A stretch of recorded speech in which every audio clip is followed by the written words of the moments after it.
Hello and welcome to Freed Indeed Live. I am your host, Kevin Hughes, the director of Freed Indeed Ministries. Unfortunately, I do not have a co-host on this particular episode. I really do have a co-host, but unfortunately, she is still not feeling super well.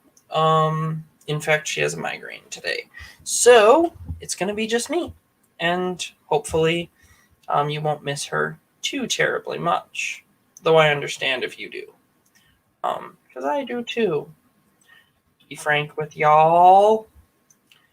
Alright.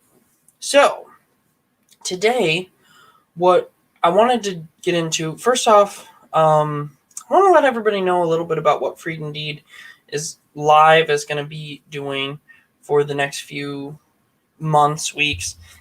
Give people a little bit of an update. So, we've been getting a lot of member requests, and so some of the things that we're getting requests about are to do responses to Ken Wilson's work against Augustine. So we will be responding to Ken Wilson on the show, and that will be in discussing the book that I am co-authoring with Twen Din Tran. So I'm very excited about that book, very excited to get into some of the nuts and bolts of that on the show. We're also we have received requests to do episodes on the Trail of Blood book. So we're going to go through that point by point, just like we've been addressing Daniel Mesa. It's going to be a similar setup. Point by point, we'll go through and we'll tackle the various claims of that book and basically expose it to be nothing short of Dan Brownian fiction. Eventually, we'll probably do the same with like Bart Ehrman and stuff, showing that Bart Ehrman is just another Dan Brown. That said, we will we'll go through those things point by point, and member requests do get top priority, so we will be going through Trail of Blood. We've also been preparing a series on the 28 points of Seventh-day Adventist teaching. So we'll be going through the 28 fundamental beliefs of the Seventh-day Adventists, and again, point by point, going through. So obviously we have a lot in the works. We're still also going to be finishing our series on Daniel Mesa and his false teachings about the Trinity. So we will be cutting at the heart of those things as well. So that's just a little update for you about what Freed Indeed is up to and about. Today, though, I wanted to sort of start a new discussion.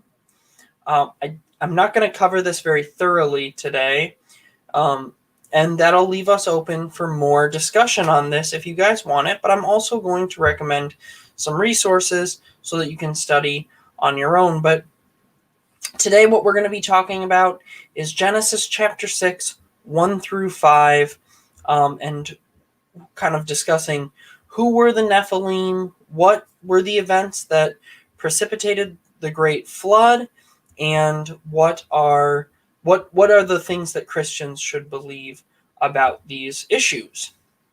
Before we get into that, though, I wanted to give you guys a word from today's sponsor, Raw Life Coaching. So Raw Life Coaching is a Christian organization, a Christian life coaching organization run by a gentleman named Robert Hughes, who has been in law enforcement for 32 years. He left the job as happy and satisfied as the day he joined, and now he has started a new career, or I shouldn't say new, but he started a second career as a life coach. So he founded Raw Life Coaching, and basically I've actually taken advantage of his coaching through the partnership with Freed Indeed, and I can honestly say that his coaching is extremely beneficial. So Definitely, I'd encourage you to take advantage of his coaching. If you're thinking about a career change, you need a coach. If you're thinking about starting or improving a relationship, you can benefit from a coach. And if you are looking for a promotion at work, a coach can help you. So here's the point. Whatever your goals in life are, Raw Life Coaching is here to help you. And the best part is that if you go to Raw Life Coaching and you put in promo code FREED-INDEED, you can take advantage of benefits and discounts. You can get your first session of coaching absolutely free. So go ahead and head over to Raw Life Coaching in the description, in the link in the description below, and take advantage of that with promo code FREED-INDEED. You'll be getting some great benefits for yourself, and most importantly, you'll be helping to support Freed Indeed Ministries and Freed Indeed Live in particular. So, also, I'd be remiss if I didn't point out that if you want, you can support Freed Indeed Ministries directly by going through the link below to our Patreon page, where you'll receive member perks, and you'll also be supporting our ministry and our global work. Without further ado, let's get right into it. We are going to go into our Bible passages here. First and foremost, I think that'd be a good way to get started here. So let's dive right in. Genesis chapter 6, beginning in verses 1 through 6. 1 through 5. Genesis chapter 6, verses 1 through 5. And there we read. Cheryl was supposed to be reading this, but unfortunately, you've got me. So I do apologize. I'm used to having a co-host, having it be a little bit more conversational rather than lecture style. So thank you for your patience. Anyway, Genesis chapter 6, 1 through 5, we read, "When man began to multiply on the face of the land, daughters were born to them." And you know what? Actually, instead of me just reading it, why don't I do this? There we go. Now you can read it along with me. "When man began to multiply on the face of the land, and daughters were born to them, the sons of God saw that the daughters of man were attractive, and they took as their wives any they chose. Then the Lord said, 'My spirit shall not abide in man forever, for he is flesh, and his days shall be 120 years.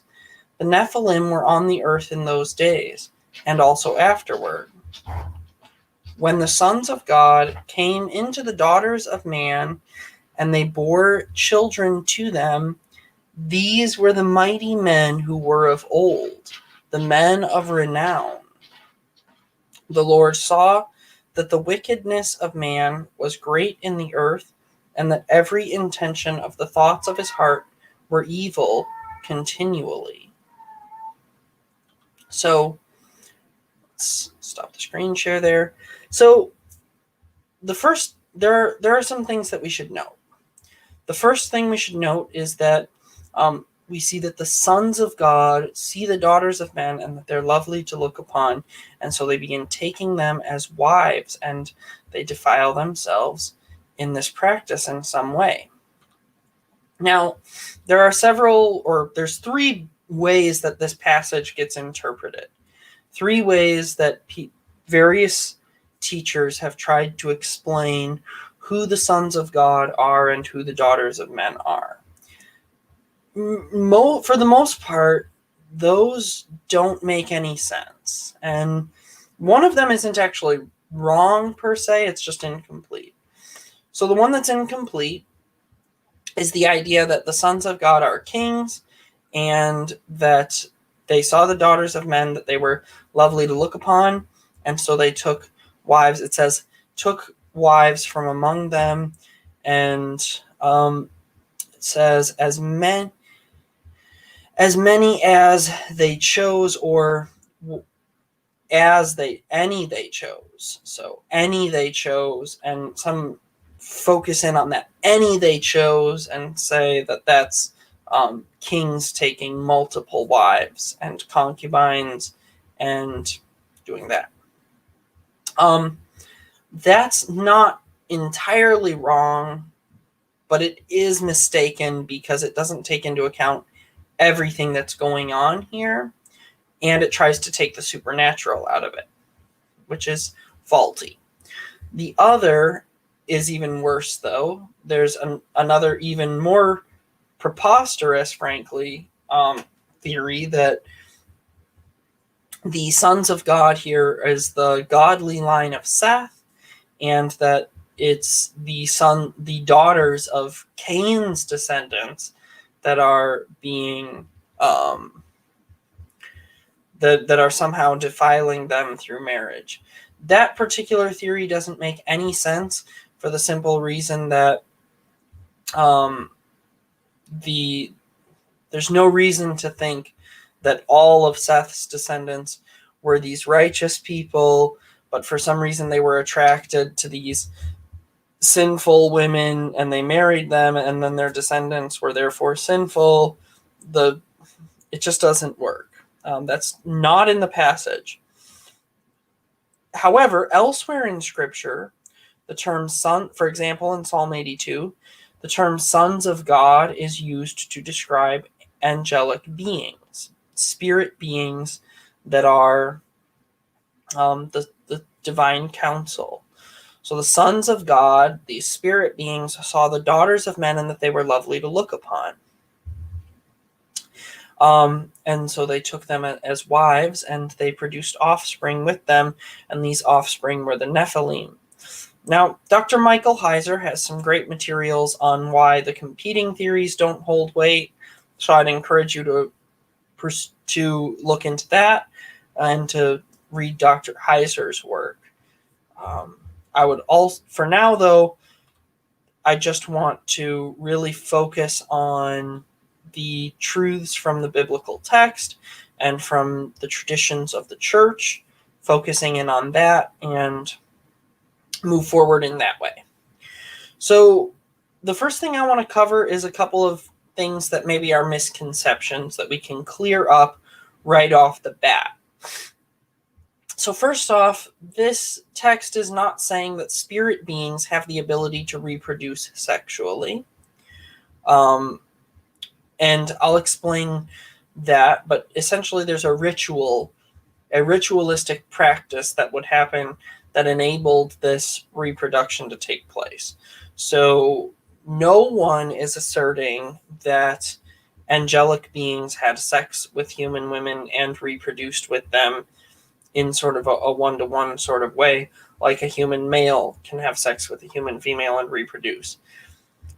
I make sure to make this point because I've noticed that in every attempted refutation of this teaching that I've seen, it starts with this category error of saying, well, angels don't have sex, therefore this can't be about angels.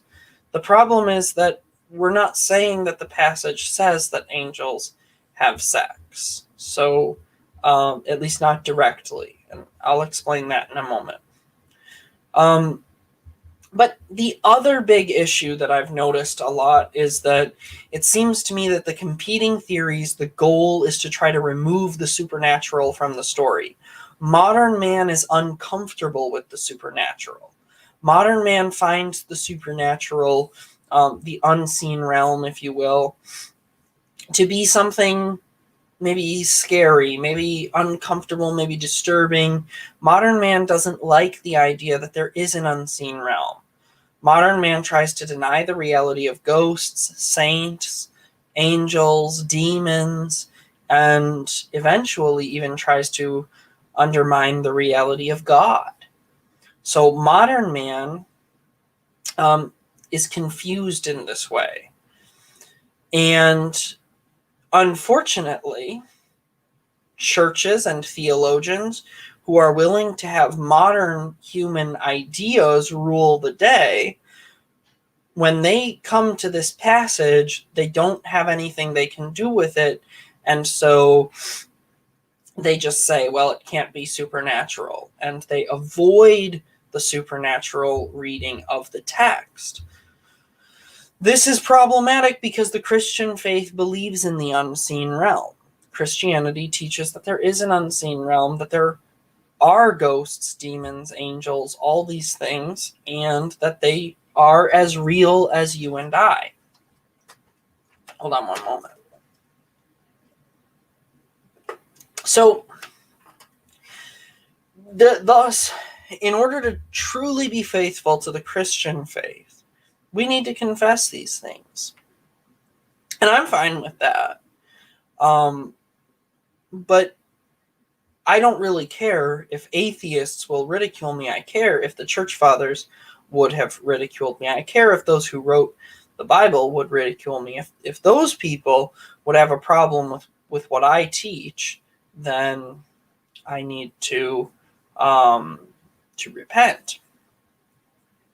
So now a little bit about the ritual that was taking place, because I want to make this clear. So what happened was not that an angelic being would somehow sleep with a human woman. What would happen was that a human priest, usually the high priest, who would also be the king, would go into the temple of this being and would be sort of possessed by the being through a ritual. And then when they became possessed, they would go in and they would lie with a temple prostitute. And thus, when she became pregnant, her offspring would be the descendant of herself, the high priest or king of the temple, and the fallen angel itself. Thus, what you have is these Nephilim being the offspring, not just of two individuals, but actually of three individuals, one of which is a spirit being. And in this way, the Nephilim were formed, and in this way, the fallen angels were able to take for themselves wives from among the sons of men, and were able to do this. Interestingly enough, this also explains the origin of the unclean spirits that we see throughout the scriptures, but especially in the New Testament. In the life of Jesus, we often encounter these unclean spirits crying out against Christ. The most notable example is Legion, who cries out and says, "What do I have to do with you, the Son of God? Have you come to torment me?" He says, "before the time." So, what did he mean by before the time?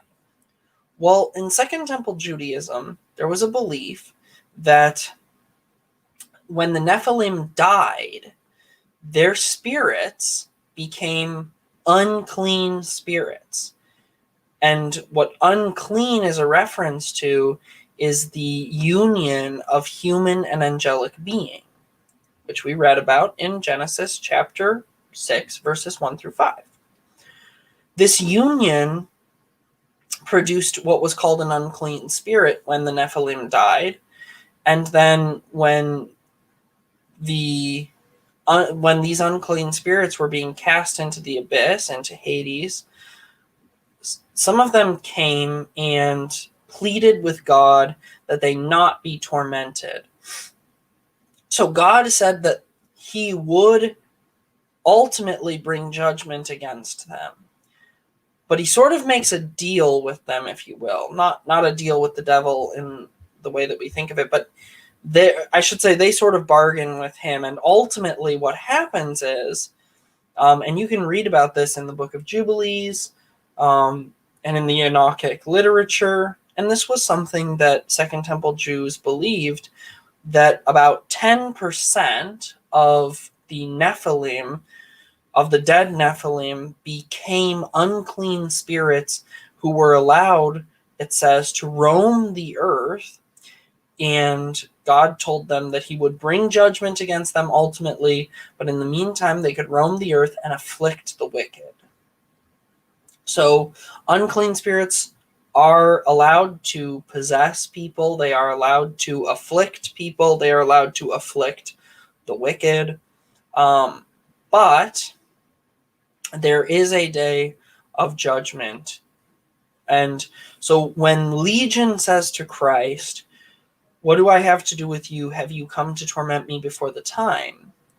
That is a reference to this event, which is not recorded within the canon of Scripture, but is recorded within the sort of the Enochic literature, the sort of canon periphery, if you will.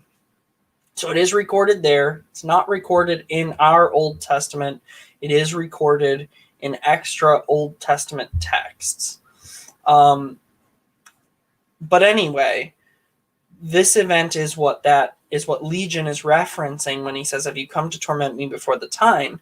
Because Legion is making this point that God has allowed them to be there to afflict the wicked, and now Christ is here. He's concerned that he's going to go into judgment, and so he begs not to be thrown into the abyss. Christ ends up letting Legion go into some pigs, but those pigs ultimately are also cast into the abyss. So the legion of demonic entities, the legion of unclean spirits, does end up in the abyss after all.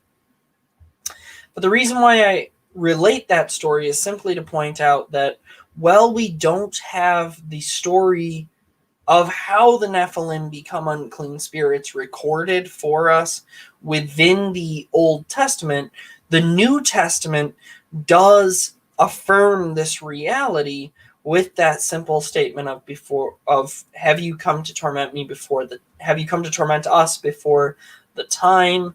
And Christ doesn't say, "Don't be silly, there is no time.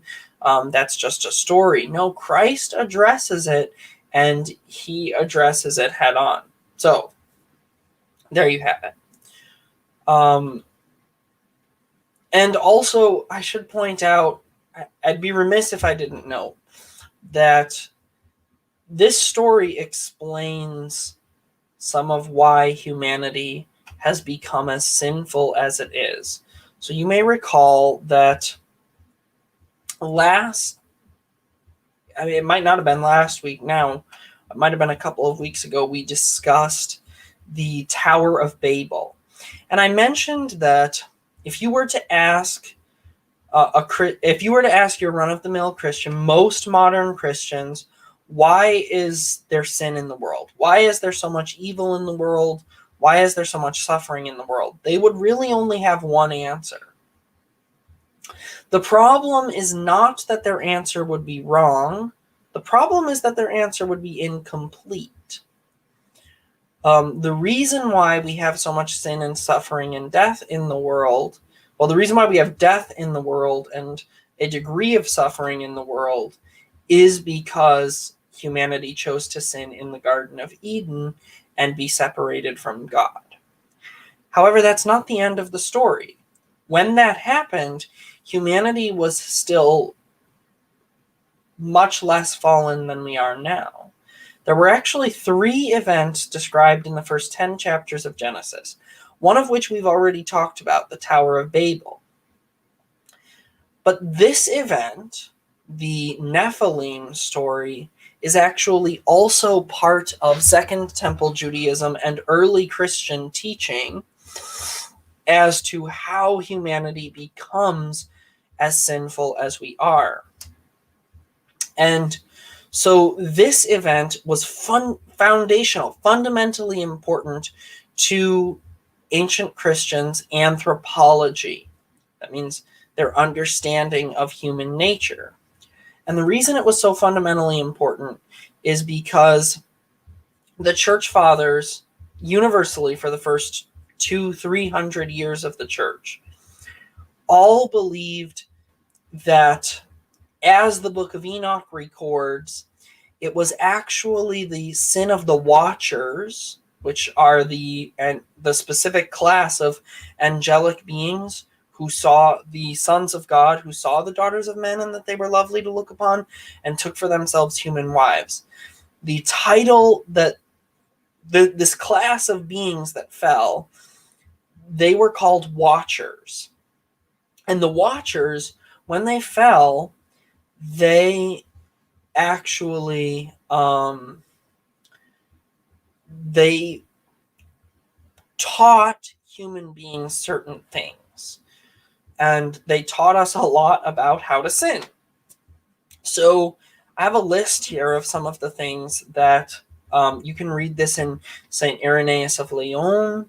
You can read it in the Book of Enoch, but we were taught by them certain herbs, drugs, how to get high with certain things. Those are all things that humans didn't discover on their own. They were taught it by the Watchers, or the Apkallu, as Israel's neighbors referred to them, but more about Apkallu in a moment. They were also taught things like witchcraft and certain types of astrology. So the type of astrology that we talked about Augustine's refutation of, humans didn't invent that type of astrology. They were taught it by these Watchers who sinned. Certain forms of makeup, weapons of war, and the building of empires. These are things that humans did not necessarily come up with on their own. They were taught it by these they were taught it by these Watchers for the purpose of propping up their sons, the Nephilim. And this was the universal belief of Second Temple Jews, which becomes important because it was the belief of St. Peter. St. Peter says in 2 Peter,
hello there. Sorry about that. I don't know I don't know for sure what happened there. I don't know if, I don't know. I don't know if you all heard that. I'm going to read that again. I don't know if you saw it on the screen. Something went wrong there with my computer. I'm just going to read that again just to make sure that everybody got it. So 2 Peter chapter 2, verses 4 through 5. For if God did not spare angels who sinned, but threw them down into Tartarus and delivered them to be kept in chains of darkness until the judgment, and if he did not spare the ancient world, but protected Noah, a preacher of righteousness, and 7 others when he brought the flood on the world of the ungodly. The reason why I quote that is because I just mentioned that it was the universal belief of Second Temple Jews that this Watcher's story, as related in the Book of Enoch, was true. And Genesis chapter 6, 1 through 5 was the sort of canonical, you might say, hat tip to that reality. Obviously, Genesis 6, 1 through 5 doesn't tell the whole story of the Watchers. But the reason Genesis 6, 1 through 5 doesn't tell the whole story of the Watchers is because it was expected that the audience of Genesis already knew that story. So, and it's interesting, too, that Peter uses the word Tartarus there. So he's making reference to a Greek myth and actually pulling in this story of the binding in chains to make this myth. He's responding to a Greek myth. Now, Peter discusses angels who sinned here, and he discusses angels who sin around the time of Noah in reference to the time before the flood. That is the Nephilim story. It's interesting that St. Augustine actually admitted that his rejection of the Nephilim story forced him to have no way of understanding this particular story. Unfortunately, modern Protestants have the same problem. They reject the Nephilim story, and actually a lot of Catholics now too, very unfortunately, reject the Nephilim story, and as a result, have no way of understanding what Peter is talking about. Michael Heiser uses a great analogy. He says the book of Genesis has one reference here, the Apkallu mythos of the ancient Near Eastern tribes, which we'll talk about in a moment. That actually is the story that Genesis is replying to. It's responding to in that text. And then you have the book of Enoch, which fleshes out the Israelite interpretation of that story. And then you have Peter, who is pulling from Genesis and Enoch and all these things. And if you are a modern Christian who has never read the book of Enoch, never heard of Apkallu, you're only getting part of the story. And that's why you come to faulty conclusions, because you don't really know the part of the story, all of the parts of the story that Peter is making reference to here. So that's not to insult people. I think people are, in general, not trying to be dishonest, but the problem is that they come to faulty conclusions because they don't have all of the data. And the reason why they don't have all of the data is because, unfortunately, in modern times, modern man is uncomfortable by the idea that ancient mythology wasn't written by morons, that it was written by people like you and me, and that it wasn't totally invalid, but actually teaches us real true things. Okay, so I want to get into some extra biblical sources here. I just made reference to some of these things, but many people would be surprised to learn that the language used in Genesis 6, 1 through 5 parallels language used in ancient books from other stories. Most notably, the Apkallu myth from ancient Assyria and Mesopotamia and Babylon, so Israel's neighbors. This Apkallu myth, or Apkallu myth, is really weird and bizarre, but basically the Apkallu are beings who come up out of the abyss, and they teach men wisdom. And it's interesting that the wisdom that they teach men has almost the same exact list of things that the book of Enoch describes as the sins that were taught to man. And this is a very common theme in ancient Judaism. It's a common theme in the Old Testament that what happens with human sin is often not, it's not that we necessarily sin in the sense that we're so evil that we contrive of sin. Biblically speaking, evil is actually a perversion of the good. So you have good, and then evil doesn't exist on its own. There's no such thing as pure evil. There's no such thing as evil that is just evil personified. What actually is evil is a perversion of something good. So, for example, something good would be sex between a husband and his wife. Something evil would be rape. Well, rape is still sex, but the beauty, the love, the truth, the reflection of God in that has been removed. It's been perverted, distorted. And the reason I say that is because oftentimes what happens in the Bible, for example, in the Garden of Eden, it's not that humans sin by doing some bad thing for the sake of being bad. It's that humans want something they aren't ready for, some wisdom they aren't ready for. God has no desire to withhold wisdom or knowledge from us. He created the tree of knowledge, ostensibly so that we could eventually partake of it.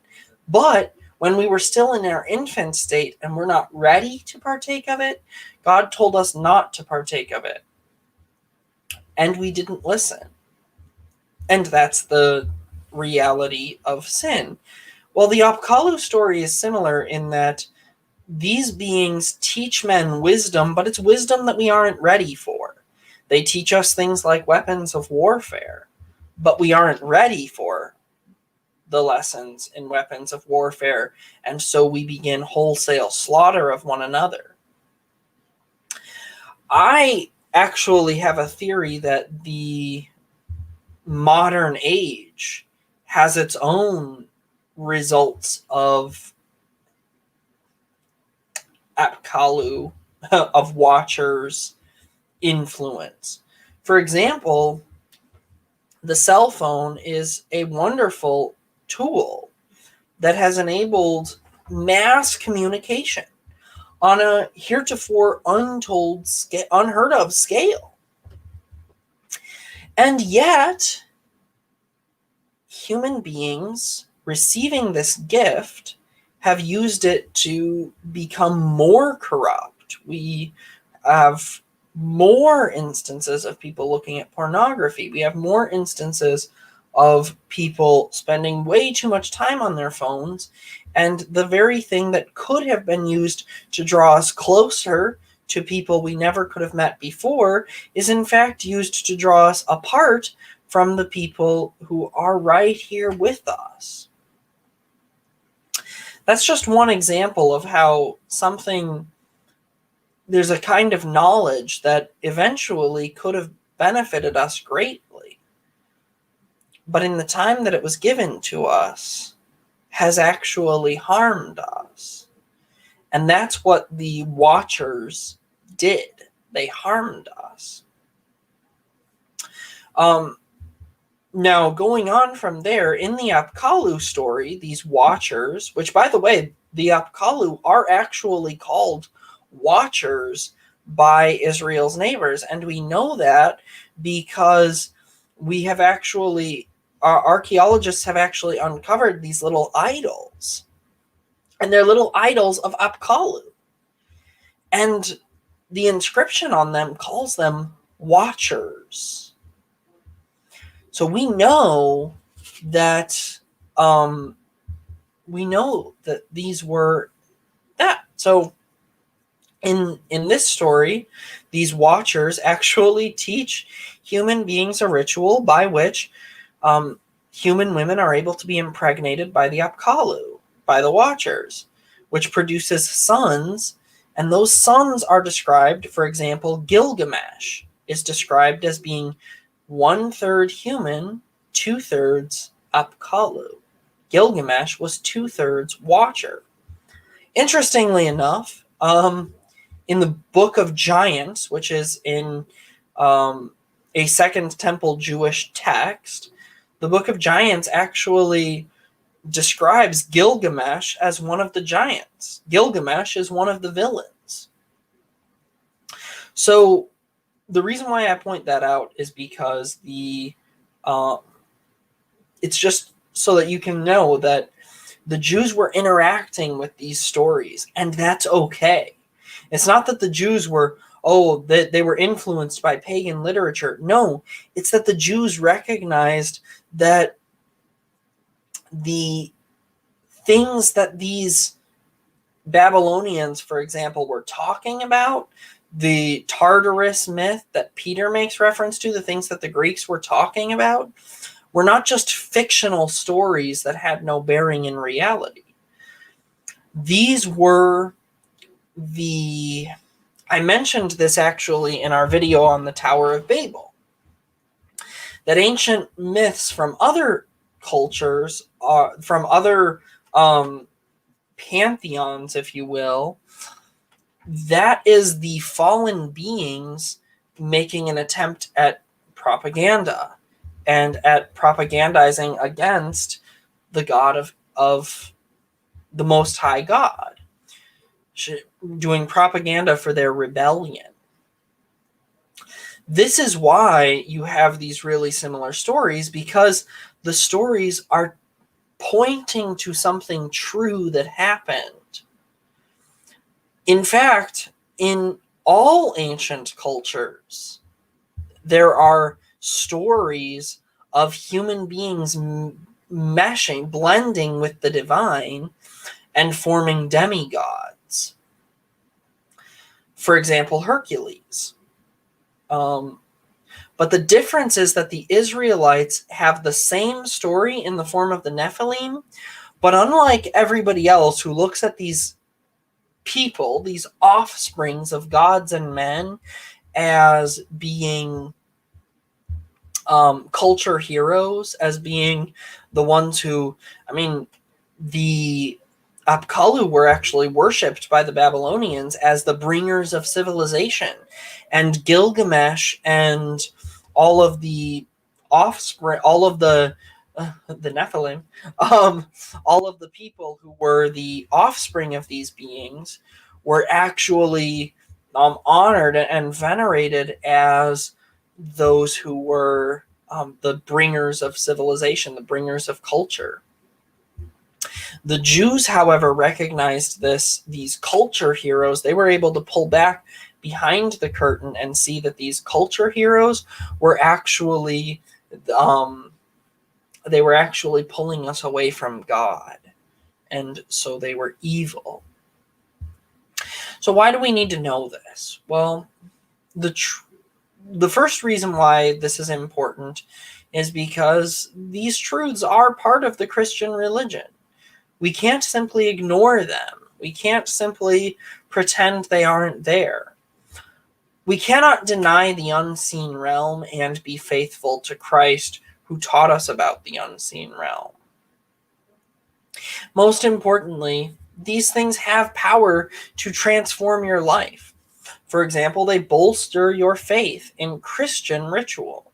I'm an Orthodox Christian. Tomorrow, I will go to church and I will experience the divine liturgy that is the same divine liturgy that has been celebrated for 2,000 years by the Orthodox Church. I love that. But sometimes it can be difficult to have faith that this ritual is really working, that it's really doing something. But when I remember that there's this unseen realm, and that it's a that it's a reality that is part of my life, that it's as real as you and me, suddenly these rituals come to life for me. It also helps us understand Christian teaching on humanity and on angelic nature more fully. There are many, many advantages to studying this, and I would encourage you to study Dr. Michael Heiser's work. I'd encourage you to listen to a podcast called the Lord of Spirits podcast. I actually have a link to the Lord of Spirits podcast in the description below. And the reason why is because they have a whole 3-hour episode on this very topic. And they cover it much more thoroughly than I will here today. In fact, I'm just about to the end, but what I really want to get across is that there's much more than meets the eye in Scripture and in tradition. And we can't deny the unseen realm and expect to be taken seriously. We can't say, well, God is in this box and sometimes does miraculous things, but for the most part, everything that the Bible says is just naturalist stuff. No, that's not how it works. The Bible talks about an unseen reality, and it describes that reality in detail. The last takeaway that I really want to hammer home is that the gospel is much bigger than we tend to think. You'll recall that in our episode about the Tower of Babel, we talked about the fact that the gospel was much bigger than people tend to think. Well, that's true here too. The gospel is much, much bigger than people tend to think. You see, Second Temple Jews weren't just expecting a Messiah who would undo the results of the fall in Eden. They were looking for a Messiah who would undo the fall in Eden, who would undo the fall brought on by the Watchers, and who would undo the fall at Babel.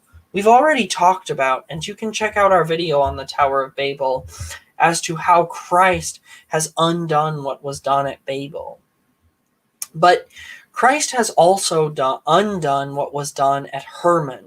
Hermon is the mountain where the Watchers came down and made their pact to fornicate with the daughters of men.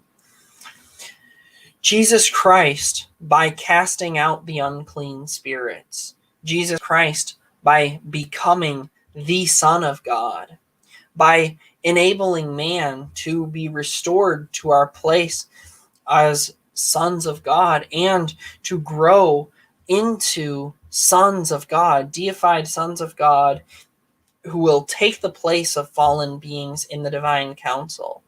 Jesus Christ, by doing that, is undoing the work of Hermon. He is, as Dr. Michael Heiser would say, reversing Hermon. And that's important for us to know, because that means that the gospel is not just about Adam's sin. It's about all of humanity's sin and about bringing us to oneness with God so that we can enjoy and delight in Him and worship Him forever, and also partake in His work forever. So thank you very much for watching. I'm sure that we will probably be doing more videos on this topic because it's a topic of fundamental importance. But I wanted to get into that a little bit. And we don't have any questions today. So that is really all that I have for you. I would love to simply encourage you, please do subscribe to our channel. Hit the little bell icon so that YouTube will be forced to let you know when we make new content. Also, please do consider supporting us on Patreon for as little as $1 a month, which is practically nothing. You can make a huge difference for Freed Indeed Ministries by supporting us on Patreon, or however you wish to support us. You can support us directly as well. Thank you very much. And make sure that you check out Raw Life Coaching and do promo code Freed Indeed so that you can get that free session and take advantage of perks. Thank you very much. Have a wonderful day.